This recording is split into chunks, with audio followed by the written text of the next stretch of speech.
Welcome back to S academy. ఈరోజు maths trick code నేర్చుకుందాం. మనం మల్టిప్లికేషన్ ఆఫ్ 5 ఈజీ వేలో చేయొచ్చు. మనం అన్ని మల్టిప్లికేషన్కి ట్రిక్స్ నేర్చుకున్నాం కదా, అదే విధంగా 5 కూడా చూద్దాం. ఇప్పుడు మనకి ఏమి ఇచ్చిన అంటే క్వశ్చన్ 428 428 ఇంటూ 5 ఇచ్చినాడు కదా.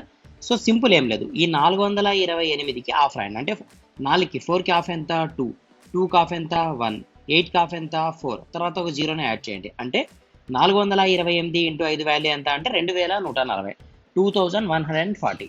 అదేవిధంగా 6లో హాఫ్ ఎంత 3, 4లో హాఫ్ ఎంత 2, 2లో హాఫ్ ఎంత 1, ఇంకో జీరోని యాడ్ చేయండి. అంటే 642 ఇంటూ 5 వాల్యూ ఎంత 3210. క్లియర్. అదేవిధంగా నెక్స్ట్ క్వశ్చన్ 2లో హాఫ్ ఎంత 1, 0లో హాఫ్ అంటే 0, 2లో హాఫ్ 1, 4లో హాఫ్ ఎంత 2. అర్థమైందా? 2లో హాఫ్ 1, 0లో హాఫ్ 0, 2లో హాఫ్ 1, 4కి హాఫ్ 2, ఒక జీరోని యాడ్ చేయండి. అంటే 10120. క్లియర్. ఇప్పుడు 3లో హాఫ్ మనం చేయొచ్చా? చేయలేము. అప్పుడు 2 డిజిట్స్ తీసుకోండి. 36లో హాఫ్ ఎంత 18, 4లో హాఫ్ ఎంత 2, ఒక జీరోని యాడ్ చేయండి. అంటే 364 ఇంటూ 5 వాల్యూ ఎంత 1820. ఓకే. సరే, అదేవిధంగా నెక్స్ట్ 2లో హాఫ్ 1, 4కి 2, 8లో 4, 6కి 3, 0 యాడ్ చేయండి.